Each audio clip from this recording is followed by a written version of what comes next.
तर आज मी बनवलेली आहे अगदी सोप्या पद्धतीतील झणझणीत चविष्ट अशी मोड आलेल्या लाल चण्यांची भाजी। ही भाजी तुम्ही मी सांगितलेल्या पद्धतीने नक्कीच ट्राय करून बघा, तुम्हाला नक्कीच आवडेल। मस्त मसालेदार ग्रेव्ही आणि त्यामध्ये छान शिजलेले लाल चणे भात किंवा भाकरी सोबत ही भाजी खूपच अप्रतिम लागते। त्यामुळे अगदी साध्या पद्धतीतील बनवलेली ही भाजी तुम्ही नक्कीच पूर्ण पहा। तर इथे मी घेतलेले आहेत मस्त असे मोड आलेले लाल चणे आणि त्यासोबतच मी इथे घेतलेले आहे शेवग्याच्या शेंगा, वांग आणि बटाटा। त्यानंतर हळद, मसाला, गरम मसाला, धणेपूड, मीठ, हिंग, जिरं, ओला किसलेला नारळ आणि तेल। इथे मी कढीपत्ता घेतलेला आहे, बारीक चिरलेला कांदा, टोमॅटो आणि मिरची सुद्धा घेतलेली आहे। सोबतच मी इथे टोमॅटोची प्युरी करून घेतलेली आहे आणि इथे मी मोड आलेले लाल चणे कुकरमध्ये 2 शिट्ट्या काढून शिजवून घेणार आहे। चणे आधीच शिजवून घेतल्यामुळे भाजी बनवताना जास्त वेळ लागत नाही आणि चणे मसाल्यांमध्ये छान असे मुरतात आणि त्यामुळे भाजीला चव सुद्धा खूपच मस्त येते।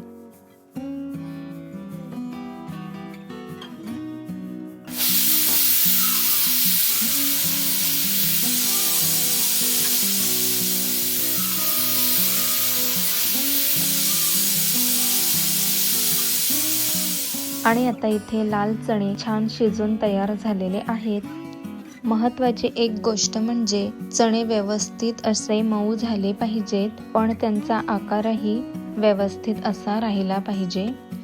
आता मी इथे एका टोपामध्ये तेल गरम करून घेणार आहे। तेल छान व्यवस्थित गरम झाल्यानंतर त्यामध्ये जिरं घालणार आहे आणि जिरं व्यवस्थित असं तडतडल्यानंतर त्यामध्ये कांदा, टोमॅटो, मिरची आणि कढीपत्ता घालणार आहे आणि हे सर्व मिश्रण मी व्यवस्थित मंद आचेवर मऊ होईपर्यंत छान शिजवून घेणार आहे।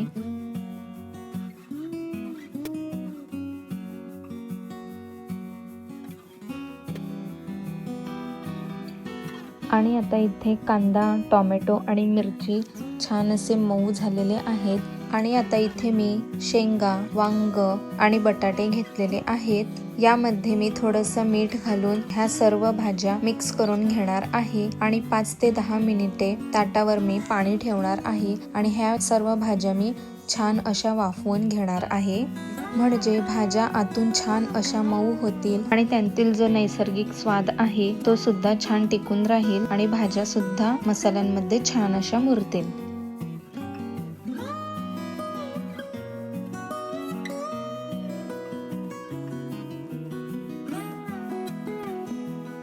5 ते 10 मिनिटानंतर मी आता झाकण काढून घेणार आहे आणि ह्या सर्व भाज्या मिक्स करून घेणार आहे आणि बटाटा सुद्धा व्यवस्थित असं छान शिजलेलं आहे। आता यामध्ये मी हिंग घालणार आहे आणि हे सुद्धा व्यवस्थित असं मिक्स करून घेणार आहे।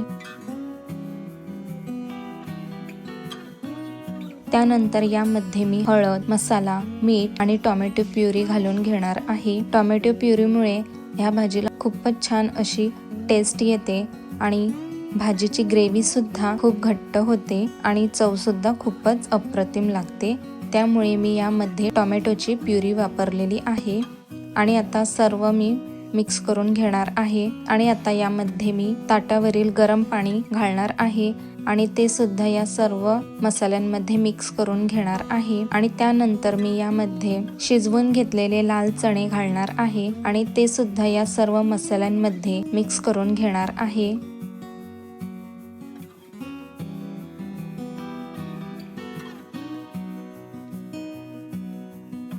नंतर यामध्ये मी धणेपूड, गरम मसाला, ओला किसलेला नारळ घालणार आहे आणि पुन्हा सर्व व्यवस्थित मिक्स करून घेणार आहे।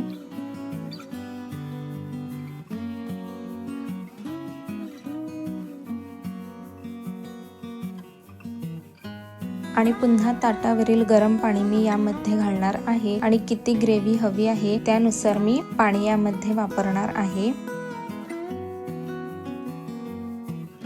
आणि पुन्हा 1 ते 2 मिनिटे सर्व मसाले आणि सर्व भाज्या शिजू देणार आहे।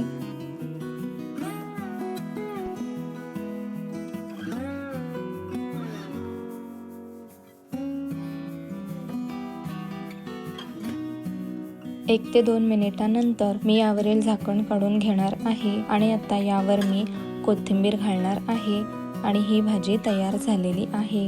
आणि फायनली मोड आलेल्या लाल चण्यांची भाजी तयार झालेली आहे। ही भाजी भात किंवा भाकरी सोबत खूपच चमचमीत लागते। तर ही साध्या पद्धतीने बनवलेली भाजी तुम्हाला कशी वाटली कमेंटमध्ये नक्कीच सांगा आणि व्हिडिओला लाईक नक्कीच करा। Thank you for the watching.